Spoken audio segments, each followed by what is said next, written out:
Hello everyone. तो आज हम लोग क्लास 11 का बेसिक कॉन्सेप्ट ऑफ केमिस्ट्री का और एक लेक्चर करने वाले हैं। तो आई होप कि इससे पहले जो लेक्चर्स मैंने बनाए हैं आप लोग कंप्लीटली देख चुके हो उसको। अगर नहीं देखा है आप लोगों ने तो मैं कमेंट डिस्क्रिप्शन बॉक्स में सबका लिंक दे दूंगा, तो आप इजीली देख सकते हो सबको। तो अभी तक हम लोगों ने मोलालिटी और लास्ट लेक्चर में मैंने मोलालिटी का कुछ क्वेश्चंस करवाया था आप लोगों को, और उसमें ये बताया था कि एक मिक्सचर का मोलारिटी कैसे निकालना है, और अगर डाइल्यूशन करते हैं हम लोग उसका मोलारिटी कैसे निकालेंगे हम लोग। ठीक है, तो आज हम लोग देखेंगे empirical formula and molecular formula. तो बेसिकली एम्पिरिकल फॉर्मूला और मॉलिक्यूलर फॉर्मूला क्या है, देखो ये दो कॉन्सेप्ट बहुत इजी कॉन्सेप्ट है, बस थोड़ा सा कैलकुलेशन है, बहुत सिंपल कैलकुलेशन है। This is simply mathematics and nothing. देखो क्या है, एग्जाम्पल में समझाता हूं मैं आप लोगों को। जैसे कि मैं बोलूंगा मेरे पास एक कंपाउंड है C6H12O6। आपको पता ही होगा ये कंपाउंड क्या है। This compound is known as glucose. ठीक है, मैं अगर बोलूंगा वाटर, तो वाटर का फॉर्मूला क्या है H2। ठीक है, तो ऐसे ही बहुत सारे कंपाउंड्स हैं। मैं कोई भी कंपाउंड पूछता हूं तो आप किस में रिप्रेजेंट करते हो, एक फॉर्मूला में रिप्रेजेंट करते हो। ऑलराइट, तो मैं अगर बोलूंगा C6H12O6 हटा देते हैं, तो ये क्या है, ये इसका मॉलिक्यूलर फॉर्मूला है। ठीक है, तो एम्पिरिकल फॉर्मूला फिर क्या हो गया, देखो मैं समझाता हूं क्या है। ये C6 है, H12 है, O6 है, तो तीनों के बीच में एक रेशियो है, ऑब्वियसली रेशियो है। अगर मैं तीनों से 6 कॉमन ले लेता हूं, एक बेसिक फॉर्मूला C6H12O6 है, मैं तीनों से 6 कॉमन ले लेता हूं, तो क्या मैं इसको ये लिख सकता हूं, ये ध्यान से देखो, ये इसमें अगर मैं 6 मल्टीप्लाई करूंगा तो ये आएगा C6H12O6। ठीक है, तो ये जो भी एक फॉर्मूला है, क्या ये ग्लूकोज है, ये ग्लूकोज नहीं है, this is not glucose, this is glucose. मैं अगर बोलूंगा ग्लूकोज लिखो तो तुम लोग क्या लिखोगे C6H12O6। लेकिन मैं अगर पूछूंगा क्या CH2O ग्लूकोज है, तो आप लोग क्या बोलोगे, दिस इज नॉट ग्लूकोज। तो फिर ये है क्या, this is known as molecular formula, this is known as molecular formula. Molecular formula मतलब एक्चुअल फॉर्मूला, जो एक्चुअली में फॉर्मूला है एटम्स को लेके, वही होता है मॉलिक्यूलर फॉर्मूला। लेकिन उन सबका अगर एक मैं सिंपलेस्ट फॉर्म लूं, एक रेशियो में लूं, तो उसका जो फॉर्मूला आएगा वो होगा एम्पिरिकल फॉर्मूला। तो क्या होगा वो एम्पिरिकल फॉर्मूला। तो इसका मतलब हम लोग ये बोल सकते हैं empirical formula is simplest ratio, और सिंपलेस्ट रेशियो फॉर्मूला भी बोल सकते हैं, सिंपलेस्ट होल नंबर फॉर्मूला ही बोल सकते हैं। और मॉलिक्यूलर फॉर्मूला को हम लोग क्या बोल सकते हैं, we can say this as actual formula, ये बोल सकते हैं ना। एम्पिरिकल फॉर्मूला क्या हो जाएगा, सिंपलेस्ट फॉर्मूला, और मॉलिक्यूलर फॉर्मूला क्या है, एक्चुअल फॉर्मूला। जैसे कि मैं बोलूंगा एक कंपाउंड है मेरे पास, मान लो ऐसे है C4H12 और O8, ऐसे कंपाउंड है, कोई भी रैंडम कंपाउंड ले लिया हूं C4H12O8, तो मैं बोलूंगा ये उसका मॉलिक्यूलर फॉर्मूला है, दिस इज मॉलिक्यूलर फॉर्मूला। तो इसका एम्पिरिकल फॉर्मूला क्या होगा, देखो तीनों में से क्या कॉमन जा रहा है 4, तो ये होगा C1, ये होगा H3, ये होगा O2, CH3O2, इसका क्या होगा एम्पिरिकल फॉर्मूला होगा, this will B it's empirical formula, this will B it's molecular formula. ठीक है, ये तो एक बात हो गया। चलो अभी आपको आइडिया हो गया होगा what is molecular formula, what is empirical formula. अगर मैं बोलूंगा मेरे पास ऐसा ही कंपाउंड है A2B4C4, ये कंपाउंड है, मॉलिक्यूलर फॉर्मूला। तो इसका एम्पिरिकल फॉर्मूला क्या होगा, क्या होगा, देखो सोचो, सब में से क्या कॉमन जा रहा है 2, तो ये हो गया A, यहां से 2 कॉमन ले लो, B2C4, यहां से 2 कॉमन ले लो, क्या आ गया C2। This is it's empirical formula.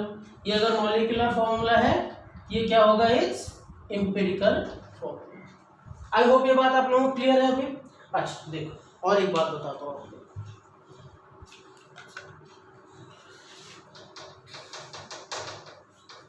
Glucose की बात कर रहे हैं तो उसमें ही देखते हैं। C6H12O6 इसका मास कैलकुलेट करो, क्या होगा इसका मास? C6H12O6 इसका मॉलिक्यूलर मास निकालते हैं। देखो मैं अगर 1 मोल C6H12O6 लूंगा तो इसको मैं क्या बोलूंगा? इसका मोलर मास। तो यहाँ पे भी मोलिकुलर मास लिख रहा हूँ या फिर मोलर मास, ठीक है। क्या होगा देखो, C6 6 × 12 72 प्लस 1 × 12 12, यही होगा। सॉरी 6 × 16 ये होगा 96, ठीक है। ये कितना होगा? 96। आप लोग कैलकुलेट करोगे 180 आएगा। C6H12O6 का मोलिकुलर मास क्या है? 180। तो मैं क्या करती हूँ, 180 आ गया। अब देखो CH2 का मोलिकुलर मास, CH2 का मास निकालते हैं जो इसका एम्पिरिकल फॉर्मूला मास है। तो क्या होगा? 12 + 2 + 16 कितना आ रहा है? 14 + 16 कितना आ रहा है? 30 आ रहा है। 30 आ रहा है ना, ये किसका है? CH2 का आ रहा है। देखो CH2 में अगर 6 मल्टीप्लाई करेंगे तो ये क्या बन रहा है? मॉलिक्यूलर मास दे रहा है। तो मतलब कोई भी एक डिजिट जो रेशियो होगा उसको अगर हम लोग एम्पिरिकल फॉर्मूला में मल्टीप्लाई करेंगे तो क्या मिल रहा है हम लोगों को? Molecular formula. तो मैं क्या ये लिख सकता हूँ सिंपली इन सबको देख के? क्या लिख सकता हूँ? क्या होगा? क्या मैं ये लिख सकता हूँ molecular formula equals to n into empirical formula.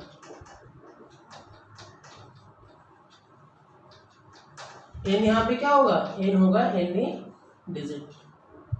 Like ऐसे भी लिख सकते हैं 1 2 3 ऐसे, जो सिंपलेस्ट रेशियो होगा।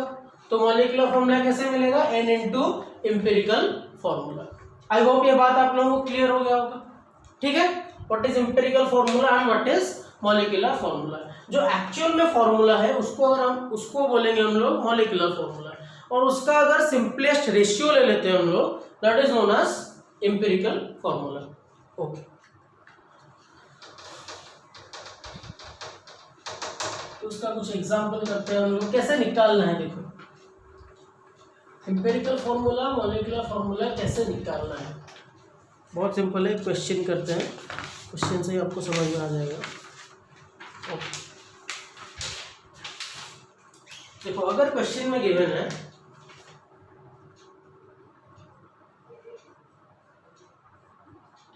देखो मैं इसको शॉर्ट में लिख रहा हूं, ए कंपाउंड कंटेंट्स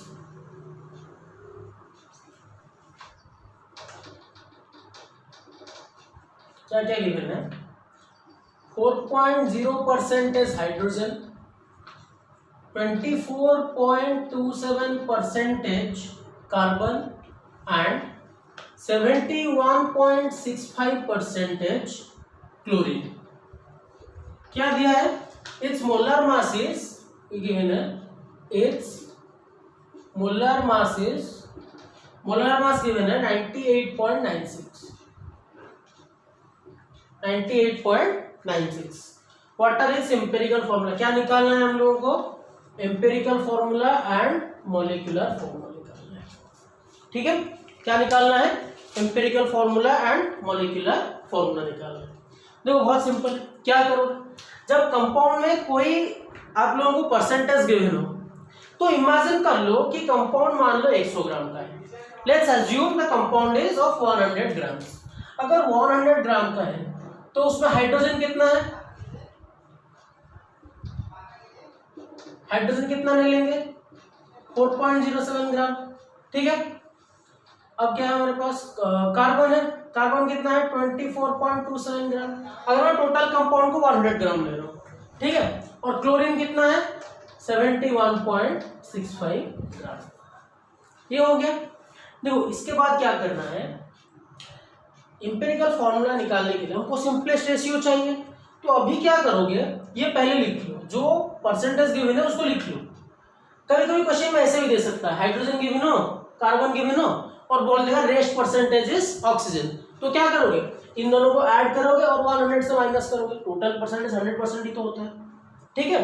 हाइड्रोजन, कार्बन और क्लोरीन का कंपाउंड। देखो अब क्या करेंगे, हाइड्रोजन का मोलर मास कितना है? 1 है, तो इसका नंबर ऑफ मोल्स निकालो।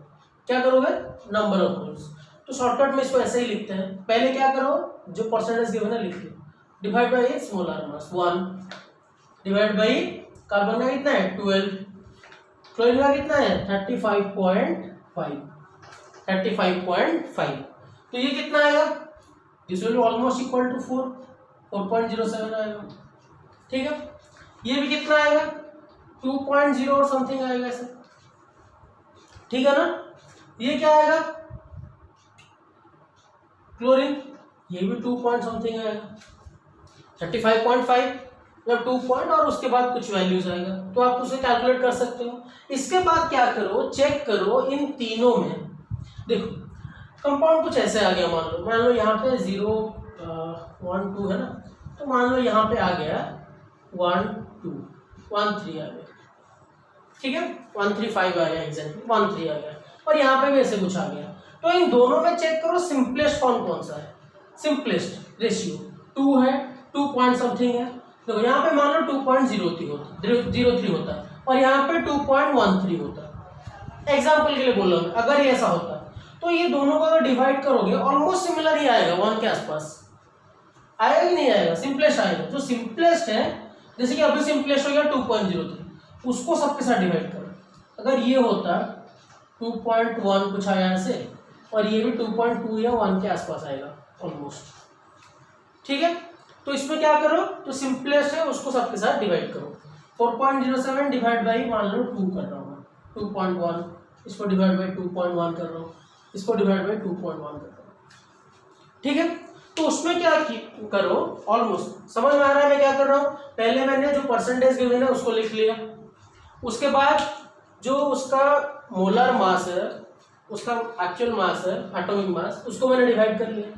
ठीक है, नंबर ऑफ मोल्स निकाल लिया। नंबर ऑफ मोल्स निकालने के बाद इन तीनों में चेक करो सबसे सिंपलेस्ट कौन है, सबसे छोटा कौन है, उसको बाकी लोगों के साथ डिवाइड करो। समझ में आ रहा है, अगर यहाँ पे 1.5 आता तो 1.5 सबके साथ डिवाइड होता।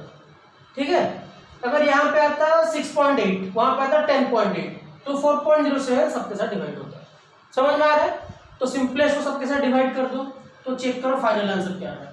4.07 को अगर मैं 2.1 के साथ डिवाइड करूंगा तो ये नियरली कितना आएगा, नियरली 2 के आसपास आएगा। समझ रहे हो ना, ये कितना आएगा, ये तो अभी 1 ही आएगा क्योंकि सिंपलेस्ट नहीं है। ये भी क्या आएगा, नियरली इक्वल टू 1 आएगा।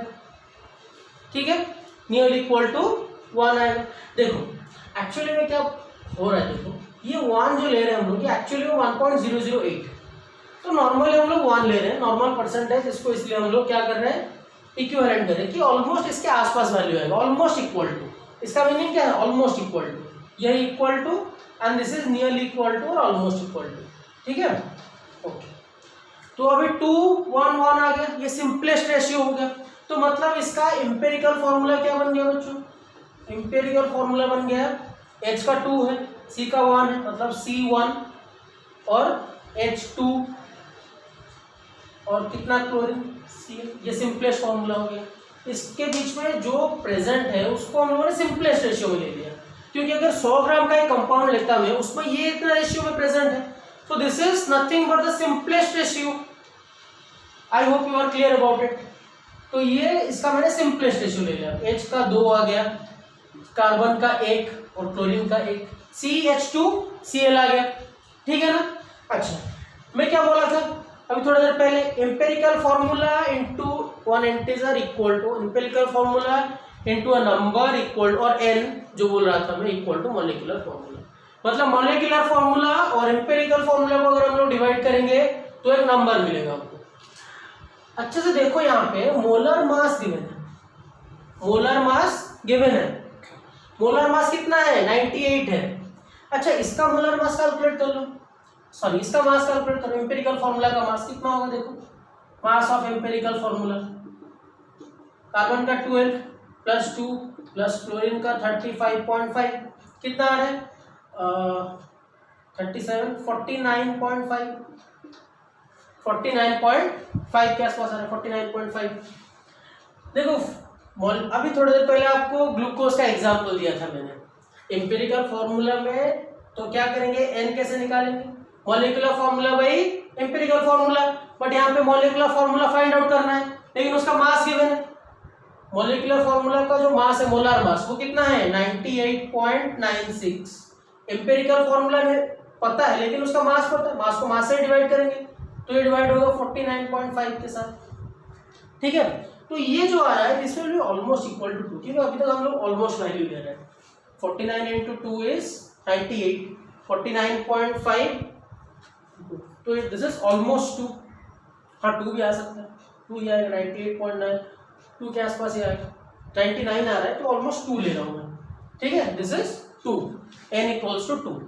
तो अब देखो क्या आ गया, n इक्वल्स अगर 2 आ गया, मेरे पास एम्पिरिकल फॉर्मूला क्या आ गया CH2Cl, तो मॉलिक्यूलर फॉर्मूला क्या होगा बच्चों, 2 into एम्पिरिकल फॉर्मूला है यहाँ पे, एम्पिरिकल फॉर्मूला। तो एम्पिरिकल फॉर्मूला क्या गिवन है CH2Cl, तो ये आएगा 2 into CH2Cl।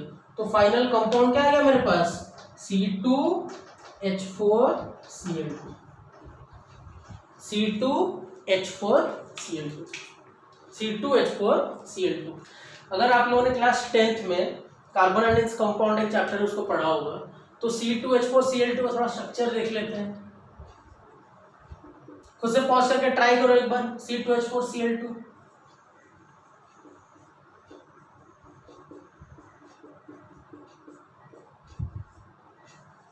कितने लोग ये बना पाए हो C2H4Cl2? ठीक है, C2H4Cl2 क्लियर है। एम्पिरिकल फॉर्मूला कैसे निकालना है, पहले क्या करो, जो परसेंटेज गिवन है उसको लिख लो और जो मोलर मास है उसको डिवाइड करो उसके साथ। ठीक है, अब क्या करो, जो आ गया रेशियो आ गया तुम्हारे पास, उसमें देखो सबसे छोटा कौन सा है उसको बाकी लोगों के साथ डिवाइड करो, जो आएगा वो आ गया simplest ratio, that will be your empirical formula. फिर अगर डायरेक्ट n गिवन है तो मॉलिक्यूलर फॉर्मूला निकाल लो, अगर मोलर मास दिया है तो इसका मास निकालो, मोलर मास निकाल के इसके साथ डिवाइड कर दो। आई होप ये आप लोगों को क्लियर है। ठीक है, ओके, तो और एक क्वेश्चन करेंगे।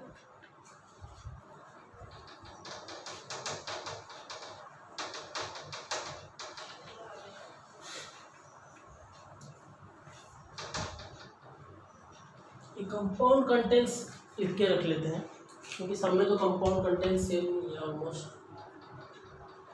एग्जाम्पल 2 कर देते हैं, देखते हैं क्या एग्जाम्पल्स अवेलेबल है हमारे पास।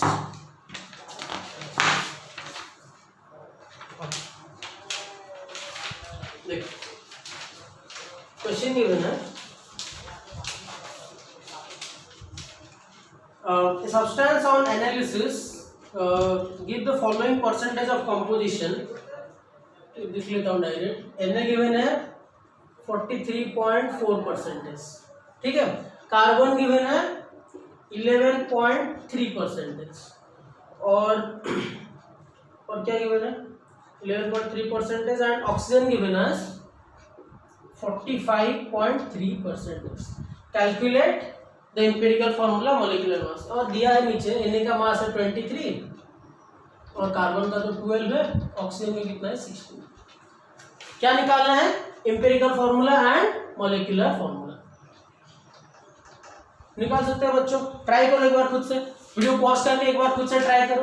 कंपाउंड में कंपोजिशन गिवन है, हमेशा ये चेक करना कि कुछ और गिवन है कि नहीं। जैसे कभी कभी ऐसा बोल देता है सोडियम गिवन हो, कार्बन गिवन हो एंड रेस्ट इज ऑक्सीजन, तो क्या करना है उसमें 100 में से कार्बन और सोडियम का मिला के परसेंटेज निकालना है, 100 में से कितना परसेंटेज बच रहा है। ठीक है, this is basic mathematics and nothing else. तो आप लोग इजीली निकाल सकते हो, चेक कर लो 100 हो रहा है कि नहीं, 100 हो ही रहा है। ठीक है, करो ट्राई करो खुद से पॉज करके, लेट्स सी। तो पहले सबसे क्या करना है, देखो आप लोग ने यही किया होगा। अगर 100 करना है तो मैंने क्या बोला था, पहले जो परसेंटेज गिवन है उसको लिख लो।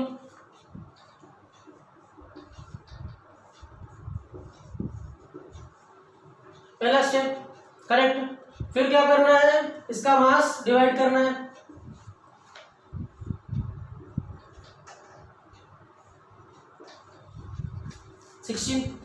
ठीक है, अब चेक करो कितना आ रहा है। देखो अब कैलकुलेशन स्टार्ट होता है। जैसे कि 23 इंटू 2 क्या होता है 46 होता है। तो कैलकुलेशन करो, आप लोग करो, मैं भी कर रहा हूँ। 43 1 10 0, तो ये 1.0 के आसपास ऐसा कुछ आएगा, 1.9 आई गेस फॉर 23 1 23 4 46 23 1 43 20 0 23 इंटू 7 कितना होगा 140 प्लस 21 161, ये नहीं होगा। 8 कितना होगा 160 प्लस 24 184, नहीं फिर और भी जाएगा।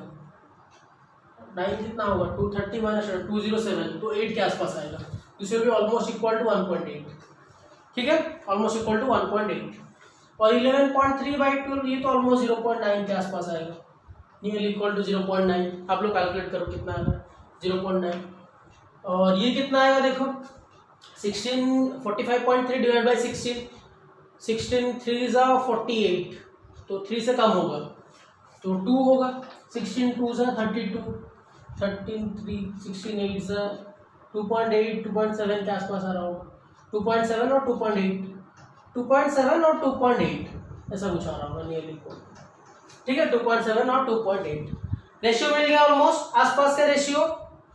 देख लो मैं कैसे कर रहा हूँ, क्योंकि मुझे दिख रहा है यहाँ पे 0.9 है। इसको अगर 2 से मल्टीप्लाई करूंगा ये आएगा, 3 से मल्टीप्लाई करेगा तो ये आएगा। तो अगर मान लो 2.8 होता फिर भी 3.0 के आसपास होता, 3.01। 2.7 है तो एग्जैक्टली 3 आएगा, क्योंकि हम लोग ऑलमोस्ट इक्विवेलेंट वैल्यू ले रहे हैं, ठीक है। अब सब इन सब में से देखो छोटा सबसे कौन सा है 0.9 है, तो इसको सबके साथ डिवाइड करना है नेक्स्ट स्टेप में। तो क्या करेंगे डिवाइड बाई 0.9 करेंगे, यहाँ पे क्या करेंगे 0.9 करेंगे, यहाँ पे क्या करेंगे डिवाइड बाई 0.9 करेंगे। क्लियर है यहाँ तक। यहाँ पे 2, यहाँ पे 1, यहाँ पे क्या आएगा 3 आएगा। तो बेसिक जो इंपेरिकल फॉर्मूला आ गया वो क्या आ गया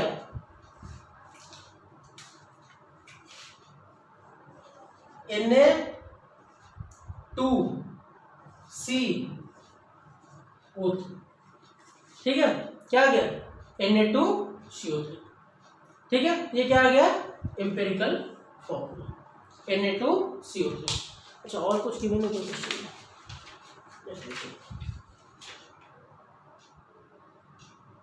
अच्छा सॉरी, इसमें सिर्फ कैलकुलेट एम्पेरिकल फॉर्मूला पूछा है, क्योंकि मॉलिक्यूलर फॉर्मूला के लिए कुछ गिवन नहीं है।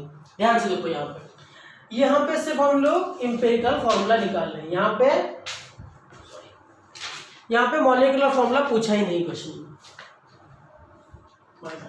एम्पेरिकल फॉर्मूला सिर्फ पूछा है, क्योंकि मॉलिक्यूलर फॉर्मूला निकालने के लिए कुछ दिया ही नहीं है, ना तो मोलर मास गिवन है ना एन गिवन है। तो यहाँ पे सिर्फ क्या पूछा है एम्पेरिकल फॉर्मूला पूछा क्वेश्चन में, ठीक है।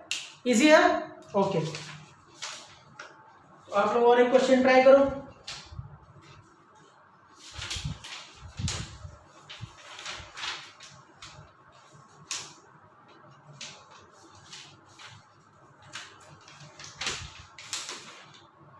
Assuming atomic weight of metal to be 56, okay.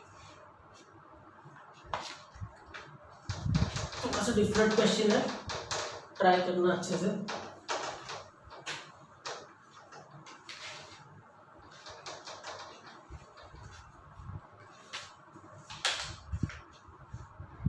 Question लिखा है assuming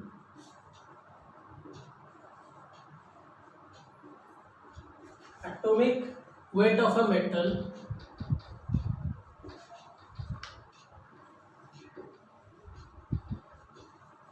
M to be 56। Metal का वेट कितना गिवन है 56 है। Find empirical formula find empirical formula of its oxide containing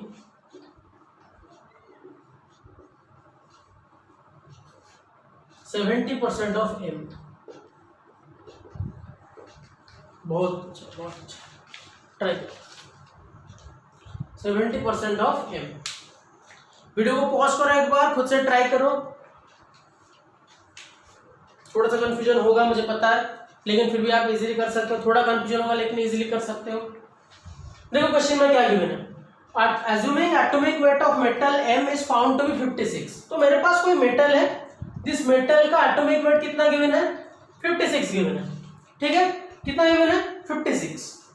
और इसमें क्या लिखा है, फाइंड इस ऑक्साइड, कोई मेटल का अगर ऑक्साइड हो, ऑक्साइड मतलब क्या होगा, उसमें ऑक्सीजन होगा, या आप लोग क्लास 8, 9, 10 अब तक पढ़ चुके हो, आप लोगों ने रिएक्शंस वगैरह देखा होगा।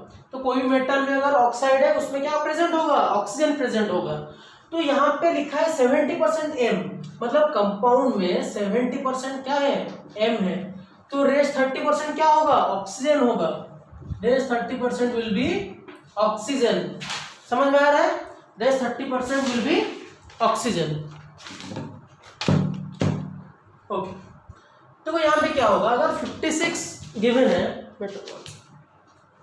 56 गिवन है मेटल का मास, 70% M है, तो पहले क्या करो, मेटल लिख लेते हैं 70 ग्राम, इसको भी भूल जाओ, इन दोनों को चेक करो, जैसा मैंने बताया था एम्पिरिकल फॉर्मूला, ऑक्सीजन क्या होगा 30 होगा, 70 लिख लो, 30 लिख लो।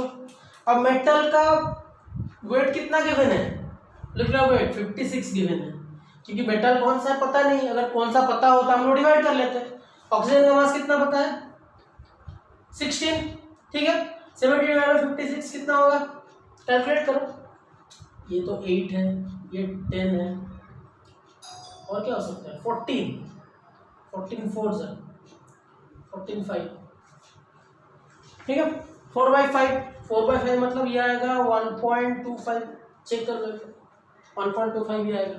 ऑक्सीजन का देखो क्या होगा, डिवाइड करो,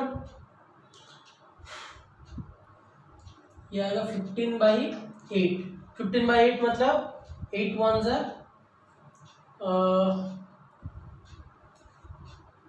8 7 0